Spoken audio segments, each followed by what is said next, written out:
Well, within the Department of Defense, we have what's known as SARCs, and they are Sexual Assault Response Coordinators. They control or coordinate the Sexual Assault Response Program. Part of their network and what they have at their disposal are VAs, Victim Advocates.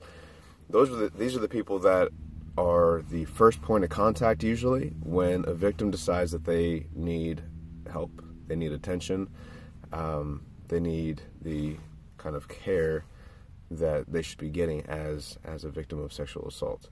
So when they call up the phone number, which is usually the first 3 digits of the base code, so here Travis, it's 424, 707-424, and the last 4 is SARC, S-A-R-C, to contact the SARC.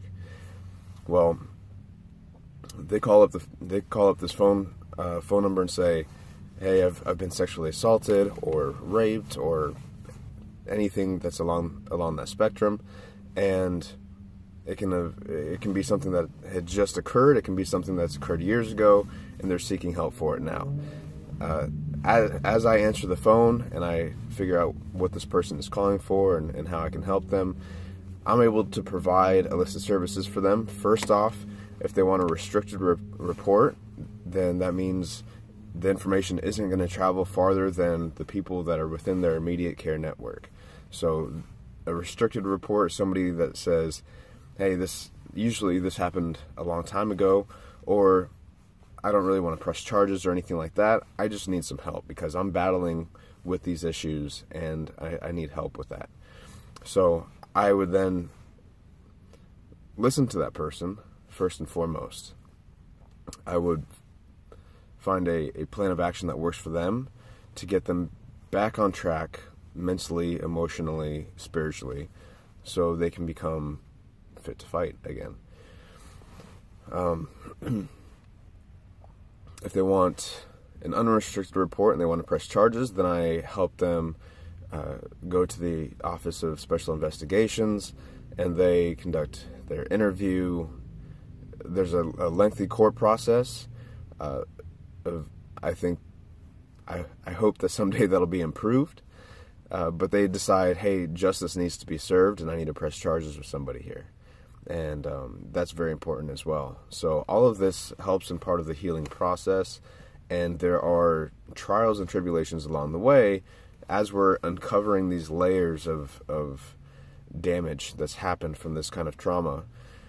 The victim sometimes needs an ear that's going to listen to them. They need a shoulder that they can cry on. And as a victim advocate, I have provided these things as necessary. So I spent 5 years within the Air Force as a victim advocate for Air Force and DoD and helping people that needed help. And it's been very close to me because almost every woman that's been in my life has dealt with sexual assault. She's been victimized. And starting with my mom. When she was a child, there's instances of things happening with an adult neighbor and things like that that she had the courage to tell me about.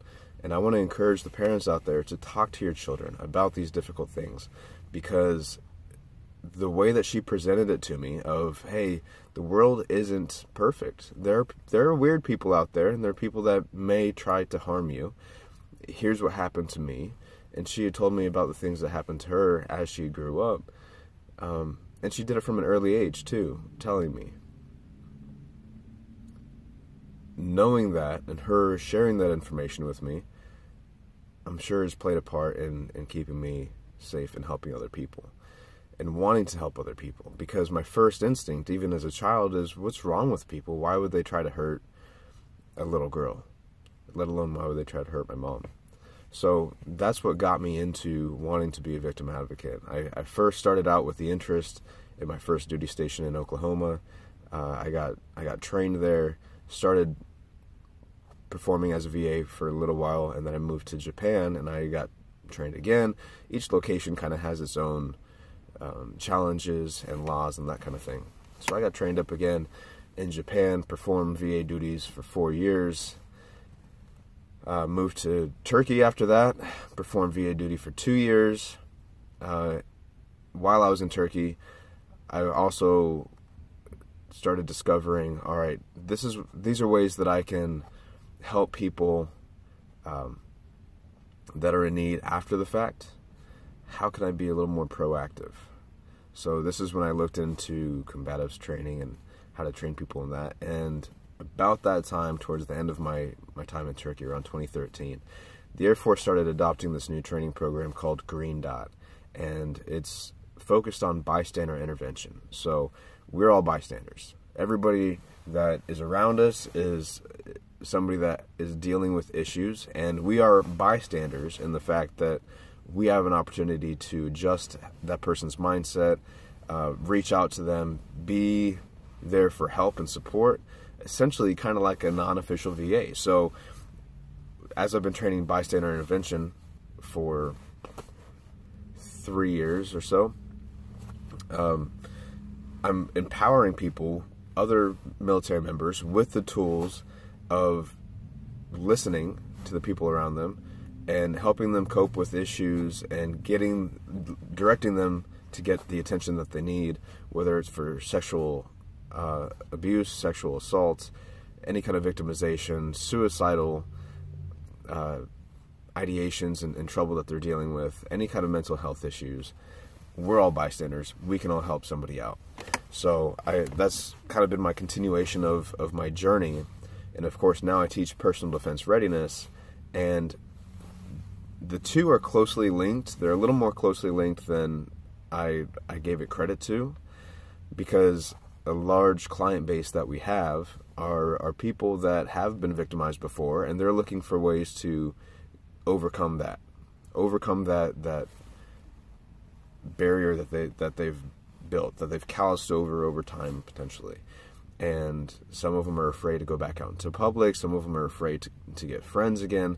Some of them have changed the way they eat and behave because they no longer want to be attractive. And when the general public, I think, looks at rape or sexual assault, they say, "Oh, that's horrible," and how can somebody be so, mean? Or they don't really see the aftermath so much. There's a lot of damage that people do and continue to do to themselves. It's common.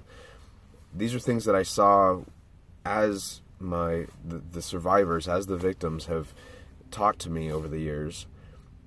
These are things that I started realizing are patterns of. They typically say, well, I did have a weird feeling before XYZ, but I shrugged it off. And I shouldn't have. Right? Maybe I should have fought back. Maybe I should have ran. Maybe I should have been more assertive in all of these things. Here's the newsflash. Everybody has these feelings. Everybody has dismissed the feeling of, I might be in trouble here, or this person is performing this person is behaving weird, strangely, and I need to do something. And we all ignore those things. Hopefully, we work to not ignore those things, because those are the most important signals that we get. That's our intuition saying, hey, something's not right here. Always choose safety. Always get out of the way as soon as you possibly can.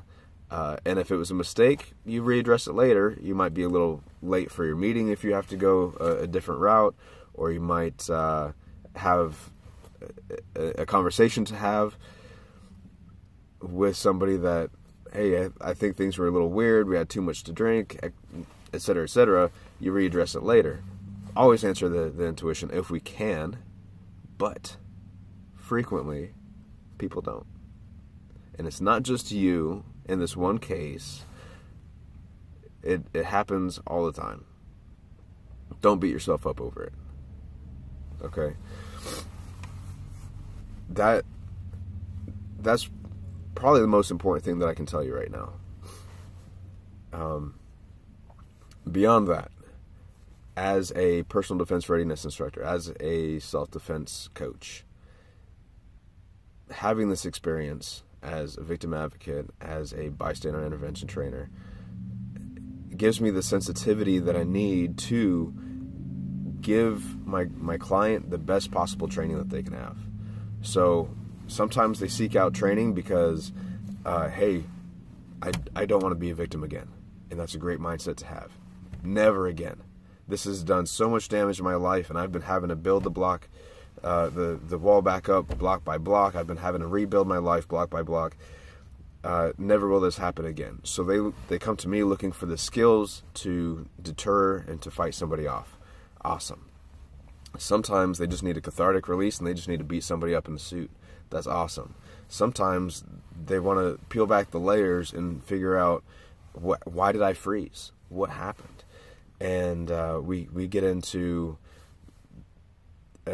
fear, primarily. We get into fear management, physiological fear, psychological, biological fear, how it affects your body, and how we can overcome that. And within the training, I introduce fear to you as you can handle it. So having that sensitivity to not throw somebody into a full course right away based on what their experiences have been, or based on just how I'm seeing that they're receiving the information, I can dial it down, and when you're ready, I can dial it up to give you that information and experience as it's necessary. So, hey, thank you, Ryan Finnegan, for being there, man, for being another coach. He's Northwest safety coach. If you're in the Washington area and you want to train in the SPEAR system and you want an excellent coach, check out Ryan Finnegan at Northwest Safety Coach.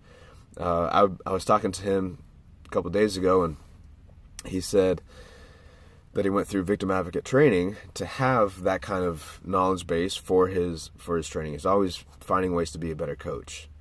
And he said, man, you were a victim advocate for over 5 years, right? I said, yeah. And he said, well, the people should know that. They should know that you have the experience to back up you as a coach, to back up your training that you provide, and they should know what kind of person you are and that you're there to care. So thank you, Ryan, for that. Look, if you've been a victim of sexual assault, reach out. You don't have to keep the information to yourself. You don't have to keep that. You don't have to hold that burden. You don't have to keep that to yourself. Reach out to a friend. Reach out to a program like the Sexual Assault Response Coordinators, where a victim advocate can be there and listen to you. And you don't know that person forever. So unlike a close friend, which they're perfectly good to talk to as well, a victim advocate will get the information. They'll lead you in the right direction. They'll get you somebody to contact, somebody to help you with your troubles, and they don't hold on to the information. So we all know that I don't need to hold on to my past so much so that I can focus on my future, and a victim advocate's not going to bring these things up ever again to you. They're not going to share the information with anybody. As you can see, I'm very general in what I'm speaking here because I respect people's privacy. So it's been a very rewarding, it's been a trying experience for me of being a military victims advocate. It's the best thing that I've done in the military. If you find it in your heart to reach out and help other people in this way, I strongly recommend it. Bystander intervention training, the Air Force is leading the way as far as I can tell. I've trained other DOD, I've trained Army in my bystander intervention classes, and the Air Force is leading the way. I'm glad to see this approach that we're taking now, instead of just, hey, don't rape people, as it was when I joined in 2004. So we're heading in the right direction. If you want more information on how to train with me, why, what kind of training to look for, anything like that, check out impulsepdr.com. I'm training the Blauer tactical SPEAR system, and we peel back the layers of the onion, get you the help that you need. So, hey, thanks for tuning in, and stay tuned. There's more to come. Peace.